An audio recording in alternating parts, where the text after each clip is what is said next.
ላይ ነው በፊት ላይ ቆረጠችው። ረን ራሱ አፍቆኛል። እሺ ማየት እፈልጋለሁ። እሱ ነገር ያደረኩት ለሀብት ብዬ ነው። የካፒቴኑን እቃ የቆረጠችው ሚስት የት ደረሰች? ሰላም ጤና ይስጥልኝ ውድ የተከበራችሁ ቤተሰቦች እንዴት ናችሁ?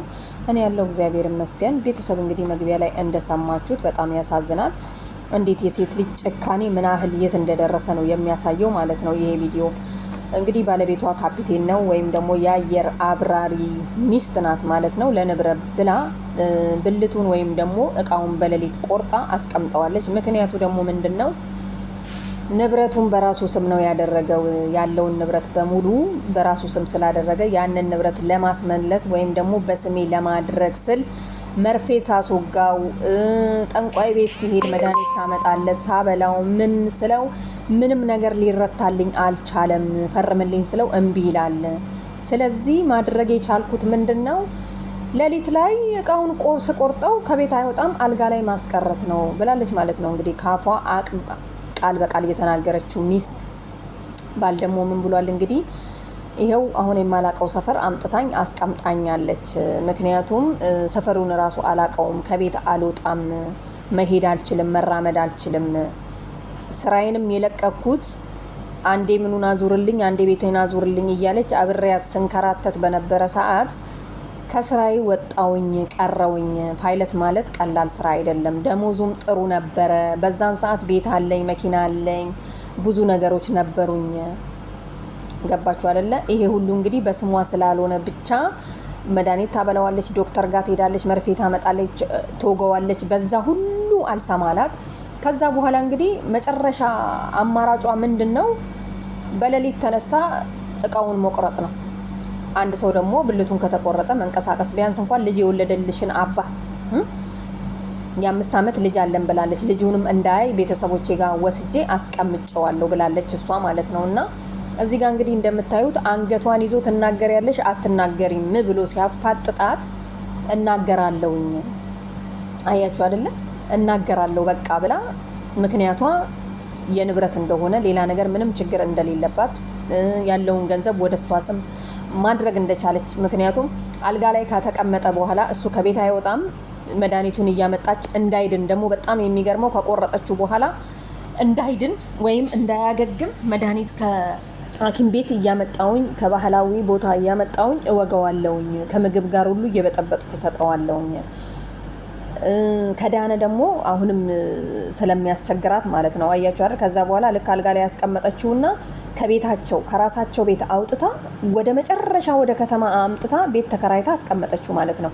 አንዳንድ ተከራይ ወይም ደግሞ አከራዮች እንግዲህ በጣም ምርጥ እንደሆኑ ያሳያል። እዚህ ላይ የምታዩት ልጅ እንግዲህ ምንድነው ያደረገችው? እቺ ልጅ ቤት እንፈልጋለን ብለው መጡ፣ ገቡ። ቤቷ ያከስታቸው ቤት ነበርና ሌሊት ላይ በ7 ሰዓት ነው ይሄን የታመመን ሰው አምጥታ ቤት ውስጥ ካደረገች በኋላ እሷ ጠዋት ወጣ ዘግታበት ነው የምትሄደው። አያችሁ አይደለ? ከዛ በኋላ ትመጣለች። ሰው እንዳያያት በሩን ዘግታ ነው ቤት ራሱ መጠርገው ብላለች ማለት ነውና አንዳንድ አከራዮች በጣም ጥንቃቄ ማድረግ አለባችሁ፣ እሷ እንዳለችው ማለት ነው። ሌላ ወንጀል ራሱ ይሄ ሰው እኮ እዚህ ውስጥ ቢሞት ጥላው ነው የምትሄደው። ምክንያቱም ማንም ሰው አያቀንም እዚህ ቤት ውስጥ እንዳለን። ቤተሰብ ሁሉ ሲደውል እሱ ማውራት አይፈልግም እላቸዋለሁ። ይብላይ ለእናት እናት አሁን የት ነው ያለው ብላ ነው እንግዲህ ልጇን የምትጠብቀው ማለት ነው። አስተምራ አንድ ሰው አይደለም ፓይለት ለመሆን ስንት አመት ነው የሚፈጅበት እንግዲህ አስቡት። ስለዚህ ሴቶችዬ እንደዚህ አትጨክኑ በወንዶች ላይ። ምክንያቱም እሷ የልጇ አባት ነው። አማራጭ ስታጣ ሌላ ቦታ እንኳን ብታደርጊው ምን አለበት? ዋናው ላይ ሌላ ሴት ጋር እንዳይሄድ ነው። ይሄማ ምቀኝነት ነው፣ ቅናት ነው እንጂ መቼም ለንብረት ነው ብዬ እኔ አላስብም። የፈለገ ቢበድላችሁ እንዲህ አይነት ጭካኔ በጣም ያሳዝናል እና በጣም ነው የሚያሳዝነው። ሲጀመር ማን የነገራችሁ? እሱ እኮ አይናገርም ምን አፋለኝ ብሎ ነው። ይፈራኛል አለች እኮ ይፈራኛል። እና እሱ ራሱ ሲጠየቅ እሷ የት ነው ያለችው? ትገለኛለች አልናገርም ብሏል። ምን ያህል ብታስፈራራው ነው? ከዛ በኋላ አልጋ ላይ ካረፈ በኋላ ምንድነው ያደረገችው? ትሄዳለች፣ ወረቀቱን የቤቱን ታመጣለች። ፈርም ስትለው ወደ ስሙ ያዞረችበትን ይፈርማል። መኪናውን ታመጣለች፣ ወረቀቱን ፈርም ስትለው ምክንያቱም ተቆርጧል፣ አይንቀሳቀስም። ያው ከሞት ምንም እኮ የሚተናነስ የለው። ብትገይው ይቀልሽ ነበር እንደውም ማለት ነው እንደዚህ ከመዳን። በጣም የሚገርመው ደግሞ ሌላው እንኳን ይሁን እንዳይድን ብዬ መርፌ እያመጣው ወጋዋለሁኝ፣ መድኃኒት እያመጣው ከምግብ ጋር እሰጠዋለሁ ያለችው በጣም ይከብዳል ማለት ነው። በሰው ልጅ ያደረገችው ኃጢአቷ ሳያንስ አሁንም ድጋሚ ሌላ ኃጢአት ማለት ነው። አሁንም ቢሆን አልበላሽም። እሱ ምንድን ያለው ልጄን ብቻ አምጡልኝ። ልጁ ደግሞ የምን ታማሚ እንደሆነ አላውቅምና እንክብካቤ ያስፈልገዋል። ስለዚህ ልጄን አምጡልኝ ልየው። የ5 ዓመት ልጅ አላት። የወለደልሽን ባበላሽ ባጠጣሽ ዘና ባረገሽ፣ ግማሹ ይሄን አጣው ብሎ ያለቅሳል፣ ግማሹ ደግሞ ጥጋብም እንደዚህ ያደርጋል ማለት ነው። እና የት ይደርሳል የተባለ ዛፍ ቀበሌ ቆረጠው ነው ምናምን ነገር ትላለች በረከት ገበሬዋ። የት ይደርሳል የተባለ ሰው አሁን አልጋ ላይ ተኝቶ እንግዲህ ቤተሰብ ዋናው መገኘቱ ነው። ቤተሰብ እንኳን ሲደውል እኮ አታገናኘው። ማንም አያየንም አለች። ማንም አያየንም። ስልክስ ማን ሰጥቶት? እግሩን ዘርግቶ ምን ላይ እንደተኛ ታውቃላችሁ? ሶፋ ላይ ነው የተኛው።